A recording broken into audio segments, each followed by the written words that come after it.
আমাকে ডিভোর্স দিও না, তুমি তুমি আমাকে ডিভোর্সে বানাইও না। দেখো, তুমি শুধু আমাকে একটা বার সুযোগ দাও।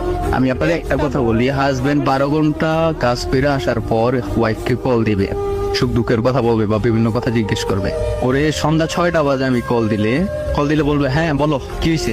প্রথম শব্দটাই হচ্ছে ওর এটা। মনে হয় যে সারাদিন কাজ করছে, আমি সারাদিন বাসায় শুয়েছিলাম। আমি বলে এইভাবে কথা বলো, ভালো করে কথা বলো। কথার ভাষা এতটা খারাপ হবে আপনাদের সামনে বলতে চাইতেছি না। তারপরে 6টার পরই আর ঘুমাইসা পড়ে, 6টার পরই আমি ঘুমাই যাবো বলে টাটা ফট করে বন্ধ করে। আমি যদি বেশি কথা বলি, কথা বলতে দেরি আছে, আমার ব্লক দিতে দেরি নাই, কারণ আমি বিদেশে আমি কিছু করতে পারবো না। এমন অবস্থা হয়ে গেছিল যে আমি দেশে মারা যাবো, এমন একটা অবস্থা। তারপর তো আছে এই ছোট ভাইয়ের সাথে তো এই কাহিনী করছে। তারপর আমার থেকে বড় 10 বছরের, সে সৌদি থাকে, সে তার সাথে কথা বলে, ওই ভাই ওরে জান কলিজা বলে ডাকে, ওই ভাই থেকে সে টাকা আনে, এইটা আনে সেইটা আনে। আমার কথা হচ্ছে, তোর সাথে যদি একটা ছেলের রিলেশন না থাকে, ছোট ভাই তোর কিভাবে আমার বলে বউ কেমন আছো, তো নাস্তা করছো নি তুমি, বড় ভাই কিভাবে বলে জান সোনা কলিজা। আমি কি বোকা? আমি তো বোকা না, আমি তো এই যেমন একটা ছেলে। এইসব করে, কিন্তু সারা জীবন বিয়ে করার পরেও তোর ফ্যামিলি আছে, তোর বাচ্চা আছে, তোর তো একটা মনুষ্যত্ব থাকা উচিত।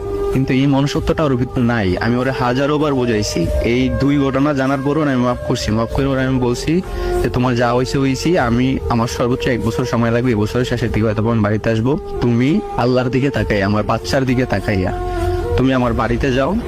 আমি আসার আগ পর্যন্ত তুমি আমার বাড়ি থেকে যাও না। আর যদি আমি আসার আগ পর্যন্ত তুমি আমার বাড়ির থেকে তোমার বাপের বাড়িতে যাও, তাহলে কিন্তু তোমার আমি ছেড়ে দেবো। আমার কি বলে, তুমি যদি আমার ছাই দাও, তো এটা আমার পক্ষে সম্ভব না। আপনার বাড়িতে থাকা সম্ভব না? না, সম্ভব না। এই বাবার বাড়িতে থাকবো, এটা কোনো সম্ভব না।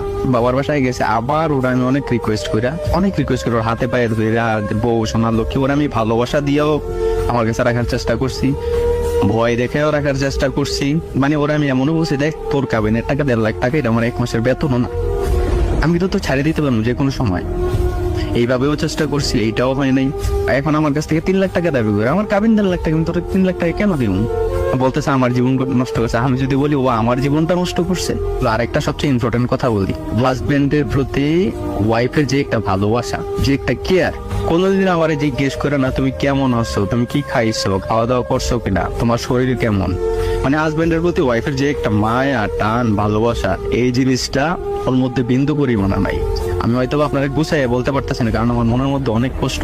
আমার বাচ্চাটার সাথে আমি 2 মাস যাবত কথা বলতে পারি না। একটা মা কতটা ভালো হইলে সে তার বাচ্চারে তার বাবা সম্পর্কে বলতে পারে, তোমার বাবা মদ খায়, গাঁজা খায়, তোমার বাবা অন্য মেয়েদের সাথে কথা বলে, তোমার বাবা পচা। তো আমার ছেলেও ছোট মানুষ, আমার ছেলে এইটা কেউ যদি জিজ্ঞেস করে তোর বাবা কই, বলে যে আমার বাবা ভালো না, আমার